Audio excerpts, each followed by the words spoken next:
India.com पे आप सभी का स्वागत है। मैं अभिषेक आपके साथ हूँ और अभी मेरे साथ जो गेस्ट मौजूद हैं हरियाणा की म्यूज़िक इंडस्ट्री में इनका बहुत बड़ा नाम है। और अगर मैं बात करूँ कि अगर रैंकिंग भी देखी जाए तो टॉप रैंकर्स में आते हैं म्यूज़िक इंडस्ट्री में मासूम शर्मा। भाई आपका बहुत बहुत स्वागत है।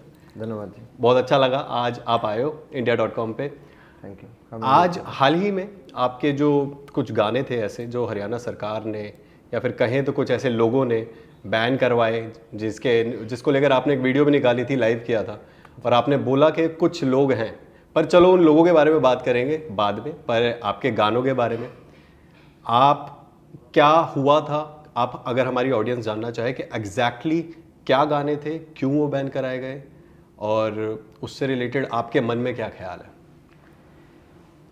मामला क्या है कि जितने भी गाने डिलीट हुए ना, मतलब नियर अबाउट 9 गाने डिलीट हुए हैं। 9 में से 6 गाने मेरे अकेले के हैं और 3 गाने अलग अलग, एक एक गाना अलग अलग सिंगर्स का उन्होंने डिलीट किया जी। और जो मेरे पैरेलल जो कलाकार हैं, जो मेरे पैरेलल जो स्टार जिनको हम कह सकते हैं हरियाणा के, उनका किसी का भी एक भी गाना डिलीट नहीं हुआ। वो 3 गाने भी ऐसे डिलीट किए हैं कि भाई उनके ऊपर एक आरोप ना आए कि भाई हमने एक ही कलाकार के गाने डिलीट किए। तो दूसरा मेरा कोई ठीक है, बदमाशी के गाने मेरे थे तो बदमाशी के और कलाकारों के भी थे और वो बेसिकली डिलीट नहीं हुए, उनको बैन किया गया। इंडिया में बैन है, वो बाहर विदेश में जहाँ जहाँ जितने भी कंट्री हैं उनमें और दूसरी ऐप्स पे भी सुने जा सकते हैं। हाँ। तो यूट्यूब पर उनको इंडिया में बैन कर दिया गया जी। तो बस यही है कि मैं तो यही न्याय चाहता हूँ गवर्नमेंट से कि भाई इसमें भेदभाव नहीं होना चाहिए था। अगर करना था गवर्नमेंट को तो सबके होने चाहिए थे। लेकिन एक गन कल्चर से रिलेटेड गाने, और अगर बोले कि आपके नहीं है शायद, लेकिन बहुत सारे आर्टिस्ट ऐसे हैं जो कि नशे से रिलेटेड गाने भी बनाते हैं। आप पर्सनली अगर मैं आपसे पूछूं, आपको ये गाने बनाने में, चलिए जो प्रॉफिट मिलता है उसको तो वो लोग सुनते हैं उनको, लेकिन आपको दिल से क्या लगता है कि ये गाने आपको बनाने चाहिए या नहीं बनाने चाहिए, क्या लगता है? देखिए भाई साहब, मेरा मानना ये है कि पहली बात तो कोई भी गुंडा किसी गाने सुन के नहीं बनता। कोई भी क्रिमिनल बना है शौक में, बना है मजबूरी में, बना है जो भी है, कोई भी कहानी होती है एक पीछे उसकी। कोई गाने सुनकर बदमाश नहीं बनता।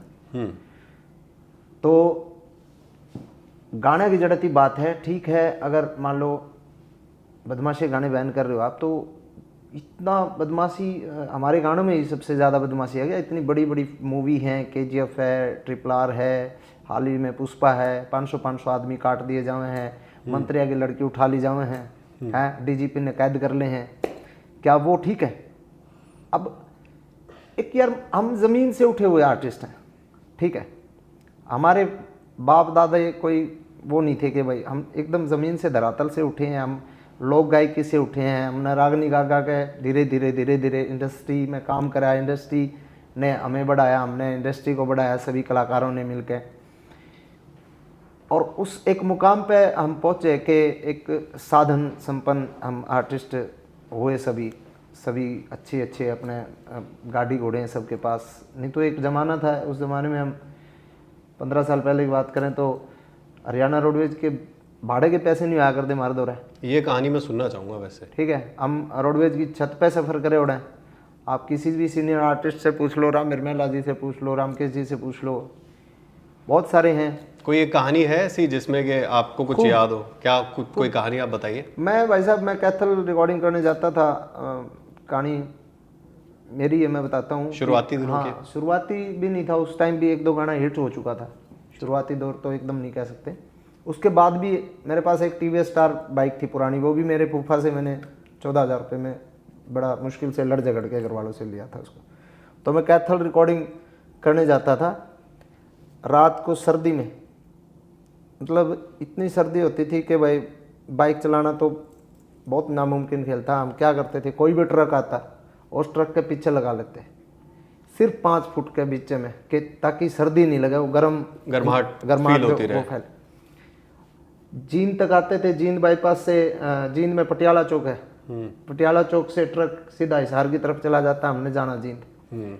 अब हम रोहतक बाईपास जो है वहाँ तक फिर ठिठुरते हुए आते, रोहतक बाईपास पे फिर एक वेट कर दे, कोई ट्रक आऊगा उसके पीछे लगा के घर तक पहुँचाएंगे। तो ऐसी ऐसी स्ट्रगल की कहानियाँ हैं, और स्ट्रगल किया है सभी कलाकारों ने किया, मैं अकेला नहीं उसमें।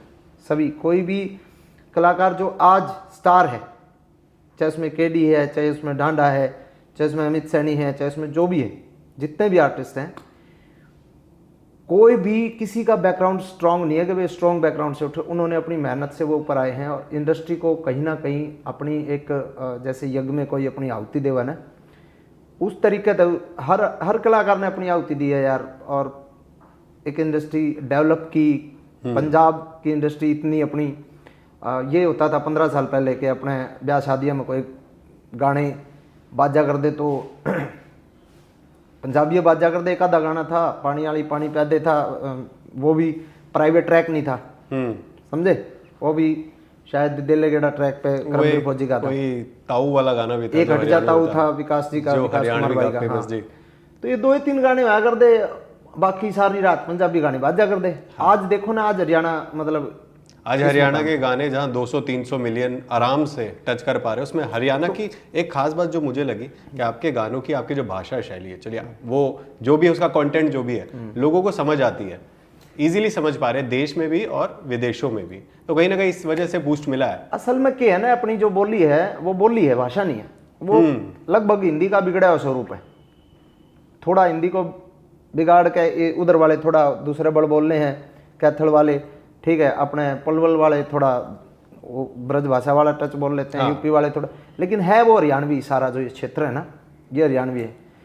तो मुश्किल से अपनी इंडस्ट्री डेवलप हुई थी।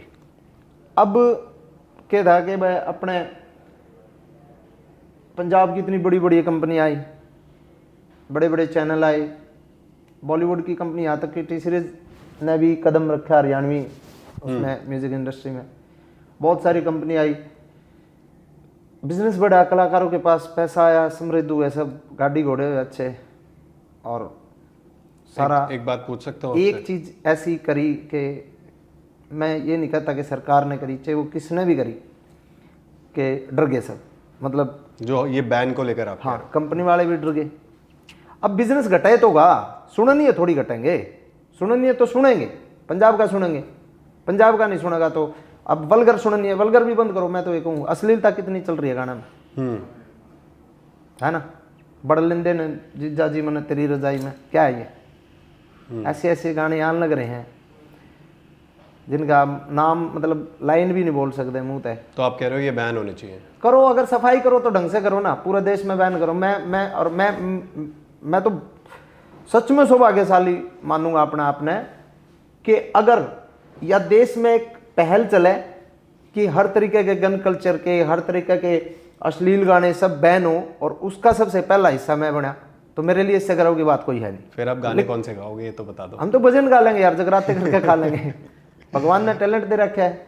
लेकिन एकल मेरे ऊपर अगर तलवार चलाई जाओगी तो देखो ये तो, लेकिन ये आपके ऊपर जो अकेले तलवार जो चलाई गई, आप कह रहे हो, वीडियो में भी मैंने देखा आपको कि आप किसी को एक को टारगेट तो कर रहे हो कि कोई है, कि बहुत सारे लोगों के साथ, बहुत सारे इवेंट्स में भी उस बंदे ने आपके साथ शायद पर्सनली जो है आपको परेशान करने की कोशिश की है। वो कौन है? आप कुछ बता सकते हो, कोई हिंट दे सकते हो? सबको पता है यार, आप सबको पता है, आपको भी पता है, पब्लिक को भी पता है, सुनने वाले जो देख रहे हैं उनको भी पता है, सबको पता है। क्यों नाम लेना, क्या नाम लेने से क्या हो जाएगा?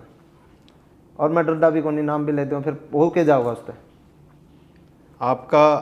आपके सपोर्ट में भी वैसे बहुत सारे हरियाणा के जो आर्टिस्ट हैं वो भी आए, जैसे गुलजार चन्नीवाला ने भी सपोर्ट किया आपको, सभी भाई सपोर्ट में भाई साहब, और प्रांजल दहिया ने भी सपोर्ट किया आपको, वो भी काफ़ी फेमस सिंगर भी, एक्ट्रेस भी हैं हरियाणा में। अमित सैनी रोहतकिया, इनके बारे में आपके क्या ख्याल है? कैसे सिंगर है? आपके अच्छे दोस्त हैं या फिर कुछ बात हुई इनसे? अमित सैनी रोहतकिया भाई वैसे तो अपना छोटा भाई है, शुरू से ही लाड है उसके साथ। अच्छा कलाकार है, ज़मीन से उठा है, गरीबी से उठा है, हमारी तरह संघर्ष करके ऊपर आया। मतलब कोई खैरात में नहीं मिली उसको चीज़ें। तो अब मुझे लग रहा है कि अच्छा आदमी पता है कौन है? अगर अच्छा आदमी वो याग रहा है जो खुद पहल करे। अगर मान लो आप दोनों एक फील्ड में काम करने लग रहे हैं, तेरे साथ गलत हो गया और मैं बच गया, तो मन ने आगे आना चाहिए, भाई पहले मेरे गलत करो, पहले मेरे साथ करो, फिर ये बड़ा मैसेज है, समझे? ये बड़ी बात अगर मैं उसकी जगह होता, मेरे गाने डिलीट नहीं हो रहे होते और उसके हो रहे होते, तो माँ कसम खा कहूँ भाई, मैं अपना मतलब सबसे पहले मैं आवाज़ ये उठाता कि इसके ही गाने डिलीट क्यों, पहले मेरे करो। हरियाणवी म्यूजिक इंडस्ट्री में स्पेशली जितने भी सबसे ज्यादा गन कल्चर के गाने सब ने पता है किसके हैं। जी, मैंने ये नहीं कहा था मेरे कम है, मेरे और भी सैकड़ों गाने पड़े हैं, सारे डिलीट कर दो, मैंने कोई दिक्कत नहीं, सब पे बैन लगाओ, सब पे बैन लगा दो, नो प्रॉब्लम। मासूम भाई, आप ये पहली बार आपकी लाइफ में कोई कंट्रोवर्सी नहीं हुई है, इससे पहले भी कुछ कंट्रोवर्सीज हुई हैं आपके साथ, जैसे कि स्टार्स अनफोल्डेड करके एक मैगजीन थी, उसने बोला था कि एक अनजान व्यक्ति ने आपको जान से मारने की धमकी दी थी। हाँ जी। 2021 में 2021 में ही एक महिला ने आरोप लगाया था आपके ऊपर, शायद कि ब्लैकमेल करने के कारण कुछ आपके ऊपर मामला दर्ज था। तीसरा एक और विवाद था आपके साथ जिसमें विश्वास चौहान जो है उनको मारने की, उन पे गोलियां चलाई थी या कुछ ऐसा हुआ था, कुछ ऐसा हुआ था आपके साथ? हमला के है, जब हम सीढ़ी चढ़ाना है कि किसी भी फील्ड में, आप आर्टिस्ट फील्ड में लगा